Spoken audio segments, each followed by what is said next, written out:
राधे राधे दोस्तों। आज की कहानी है नमक। अंकित ने आवाज़ लगाते हुए कहा, शोभा कहाँ हो? हाँ आई। कब से आवाज़ लगा रहा हूँ।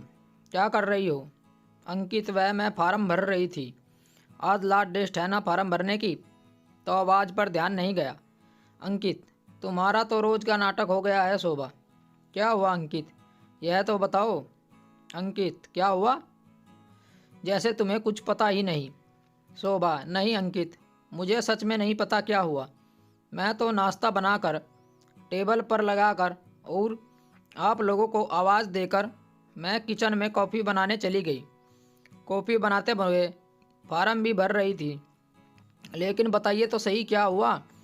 शोभा मन ही मन यह सोचकर घबराने लगी कि कहीं मम्मी जी ने तो अंकित से फिर कोई शिकायत नहीं कर दी।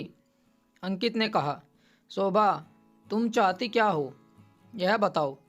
क्या तुमसे शादी करके मैंने कोई गलती कर दी, या अपने माता पिता को अपने साथ लाकर गलती की? शोभा ने कहा, अंकित फालतू की बातें मत करो। मैंने कब कहा यह सब? कहा नहीं तो यह क्या है? अंकित ने टेबल पर लगे नाश्ते की तरफ इशारा करते हुए कहा, तुम खा कर दिखाओ इसे। टेबल पर रखे नाश्ते को चखते ही शोभा के मुंह का स्वाद बिगड़ गया और बोली, सॉरी, जल्दी जल्दी में नमक डालना ही भूल गई। वो पापा जी के लिए बिना नमक वाला निकालना पड़ता है ना, इसलिए लगता है निकालने के बाद सब लोगों के लिए नमक डालना ही भूल गई। अभी लाती हूँ, रहने दो, अब तुम ही खाओ, अब मुझे देर हो रही है। अंकित, कॉफ़ी तो पीकर जाइए, बन गई है, मैं अभी लेकर आती हूँ। शोभा तुरंत किचन की तरफ भागी। शोभा जब तक कॉफ़ी लेकर आई, अंकित जा चुका था। शोभा ने अपनी सास से पूछा, मम्मी जी अंकित चले गए क्या? उन्होंने कहा, हाँ वो तो चला गया, अब तुम मज़े से नाश्ता करो। वह बेचारा दिन भर भूखा ऑफिस में सर खपाए, और यह महारानी अपने पति को ढंग से नाश्ता भी नहीं करा सकती। जब देखो फ़ोन में घुसी रहती हैं। आजकल की लड़कियों को तो शादी का मतलब ही नहीं पता। बस पति दिन भर काम करता रहे और महारानी जी घर में आराम करती रहे और फालतू के पैसे उड़ाती रहे। इनको खुद पैसे कमाने पड़े तो पता चले। रोज़ का नाटक हो गया है। कभी सब्जी में नमक ज़्यादा होता है तो कभी है ही नहीं, कभी मिर्च ज़्यादा हो जाती है तो कभी कुछ। अगर तुम्हारा मन नहीं लगता खाना बनाने में तो मुझे बता दो। मैं अभी इतनी बूढ़ी भी नहीं हुई कि अपने बेटे को 2 रोटी बिना खिला सकूं बनाकर। जब से मैं यहाँ आई हूँ तब से देख रही हूँ। शायद ही कोई दिन ऐसा गया हो जब अंकित नाश्ता करके खुशी खुशी ऑफिस गया हो। पता नहीं क्या देखकर अंकित ने तुमसे शादी की। ना खाना बनाने का गुण है, ना कपड़े पहनने का ढंग। बेटे की ममता में मैंने भी हाँ कर दी। हटाओ यह सब, ले जाओ, अब तुम ही खाना इसे पेट भरकर।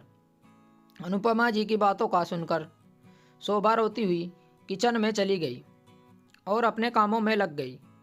यह अनुपमा जी है, अंकित की माँ, जो अभी शहर से आई है गांव से अपने बेटे के पास रहने के लिए। उसके पति एक टीचर थे गांव के स्कूल में। अब वो रिटायर हो गए हैं और काफ़ी बीमार भी रहते हैं। वहाँ गांव में उनका ठीक से इलाज नहीं हो पा रहा था, इसलिए अंकित उन लोगों को अपने साथ ले आया। अनुपमा जी जब से आई है तब से अंकित के कान भरती रहती है। छोटी छोटी बातों को बढ़ा चढ़ाकर अंकित को बताती है।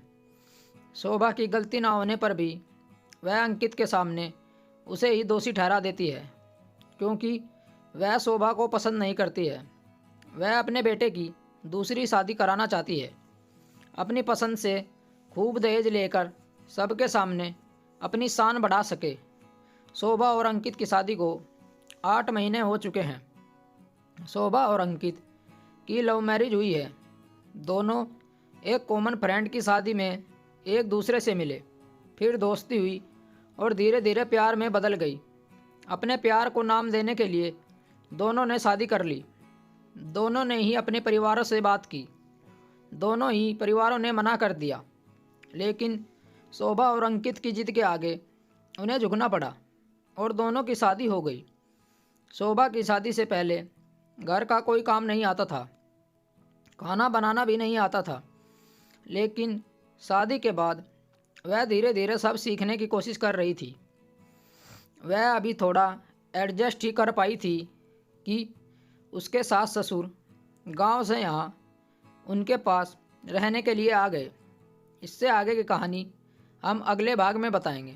तब तक हमारे चैनल के साथ जुड़े रहिए। स्टोरी को लेकर आपकी क्या राय है, नीचे कमेंट करके ज़रूर बताइएगा। ऐसी ही और बेहतरीन कहानियों के लिए हमारे चैनल को ज़रूर सब्सक्राइब करें। कहानी सुनने के लिए आप लोगों का बहुत बहुत धन्यवाद। राम राम दोस्तों।